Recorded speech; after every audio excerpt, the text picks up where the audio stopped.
Hello, it's Monday, October the 30th. I'm Max Foster. I'm Monita Rajpal. Also today, rallying the Republicans. The U.S. President and the First Lady hit the campaign trail. And we have some interesting pictures coming out of Cuba today from Fidel Castro's people. These are those pictures designed to reassure both his supporters and his detractors that he isn't on his deathbed, and we'll be having analysis of that and seeing whether it'll work. Disasters in Russia. Scores dead after a fire at a retirement home and an explosion in a mine. Questions mount about how authorities are responding. International pressure grows on Zimbabwe's President Robert Mugabe, but he is threatening to expel diplomats critical of his hardline tactics.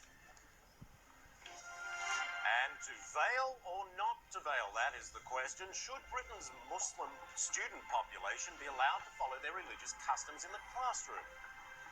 It is 5 p.m. in Moscow, 4 p.m. in Harare. Hello and welcome. I'm Colleen McEdwards. And I'm Michael Holmes. This is Your World Today. Well, it is a dark time in Russia right now, with two disasters accounting for more than 160 people killed. In Siberia, rescue teams are searching for a handful of miners. A farewell to Iraq. Tony Blair makes a final visit as Prime Minister, saying he has no regrets about the invasion. Another ceasefire agreed in Gaza, but less than an hour later, reports that it's already been broken.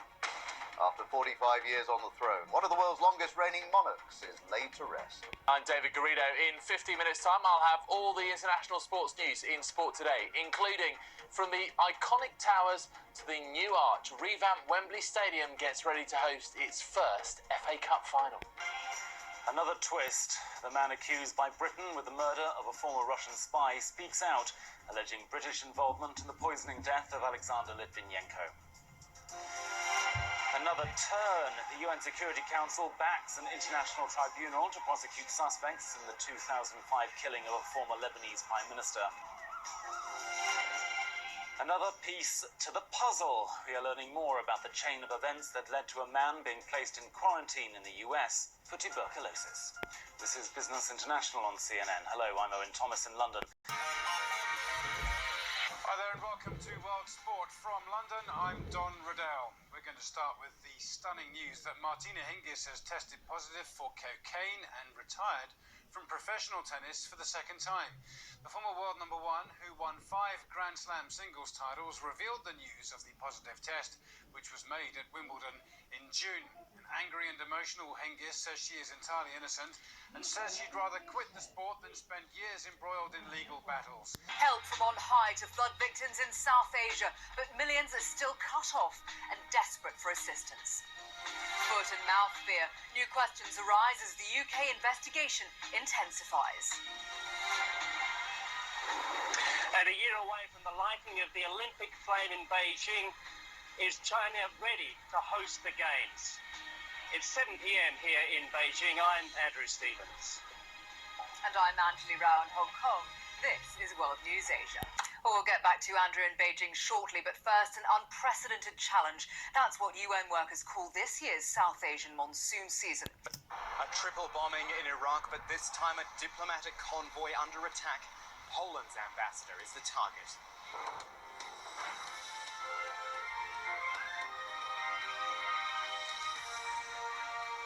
He survived, but 2 others were not so lucky, and the attack heaps yet more pressure on a key US ally in the battle for Iraq. Hello, welcome to the Al Jazeera News Hour.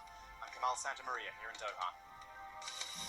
I'm Dave Barish in Washington. Our top story from the Americas. Monday, Blackwater was portrayed as a trigger-happy group of security guards. Tuesday's events in Iraq makes that judgment a bit more complicated. Also on the News Hour, no deal. Pakistan's power struggle hits deadlock just days before the presidential election. And in London, I'm Felicity Barr with the main stories from Europe, including Turkey's feminist fight. Some women fear the new constitution may rob them of equality with men. Hello there. He represented one of the original members of what the US called the Coalition of the Willing in Iraq. He's now, presumably, lying in a hospital bed recovering from an attempt on his life. This man, Poland's ambassador to Iraq, his name is Edward Peterzik. He was targeted in a triple bombing in Baghdad, which left a bodyguard and a civilian dead, and the ambassador with 20% burns to his body. Puts a cloud over Warsaw's already diminished presence in Iraq, a presence which the people of Poland, well, they were never really that that keen on in the first place. We'll look at the story from the ground in Iraq, and we'll have analysis from Washington after the controversial private security firm Blackwater confirmed it was involved in the rescue operation. But we begin with this report from Sebastian Walker.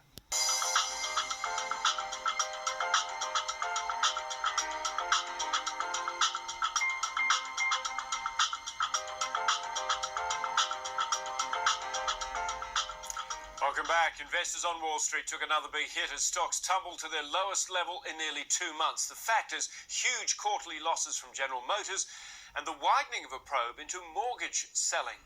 Now, the sell-off came on the same day that oil hit a new record high, sending the main indices deep into the red. The Dow lost over 2.5%.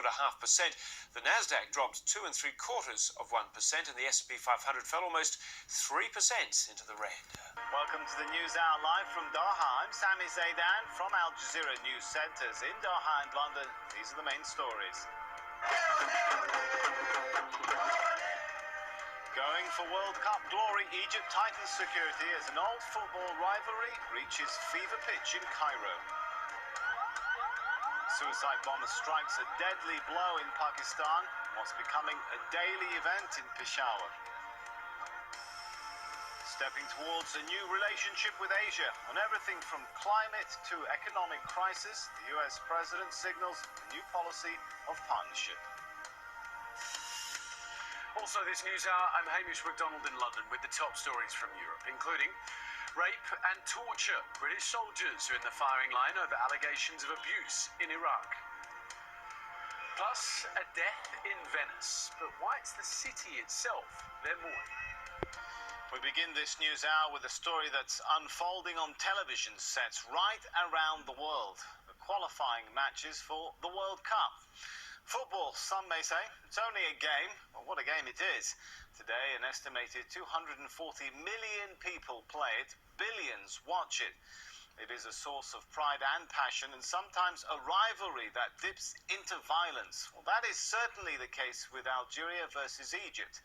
Their game in Cairo, which kicks off in just over 2.5 hours from now, could decide which country goes on to the coveted World Cup in South Africa next year. Amr Kahki reports. Hello and welcome to the News Hour. I'm Laura Kyle from Al Jazeera News Centres here in Doha and Kuala Lumpur. These are the top stories. Another rescue delay for 29 men trapped in a New Zealand mine. I'm Divi Gopalan in Kuala Lumpur with more from the Asia Pacific. As the families of the miners wait for news of their loved ones, hopes of finding them alive slip with every passing hour. And reports of a new, highly sophisticated facility in North Korea to enrich uranium. Also ahead, settlement troubles. Israel's Prime Minister faces opposition over attempts to renew a freeze. And an unexpected comment from the Catholic Pope, which could boost the fight against HIV/AIDS. Israel's Prime Minister is trying to convince his cabinet to accept another partial freeze on settlement construction. Benjamin Netanyahu is meeting ministers to discuss the possibility of renewing an expired moratorium. Now, Israel has been under an enormous amount of international pressure to stop building settler homes on Palestinian land. Well, still to come here on the programme, getting the poor off the streets, a fight against homelessness in Los Angeles. And they were dancing then, and they're dancing now. We look back at a quarter of a century of windows. Hello again, you're watching Al Jazeera. A reminder of the top stories. Authorities in New Zealand say it's still not yet safe for teams to attempt to rescue 29 miners trapped in a coal mine since Friday. Toxic gas levels are still high, and there are fears of a second explosion. An American scientist claims North Korea has secretly built a new, highly sophisticated facility to enrich uranium. It follows the release of a satellite image showing the construction of a large building at North Korea's Yongbyon nuclear complex. Work at the site was supposed to be frozen under a 2005 aid deal. And thousands of Israelis have gathered outside the Israeli parliament to protest against a 90-day freeze on building in the West Bank. The US government wants Prime Minister Benjamin Netanyahu to stop the construction in order to kickstart peace talks and lay down some new borders.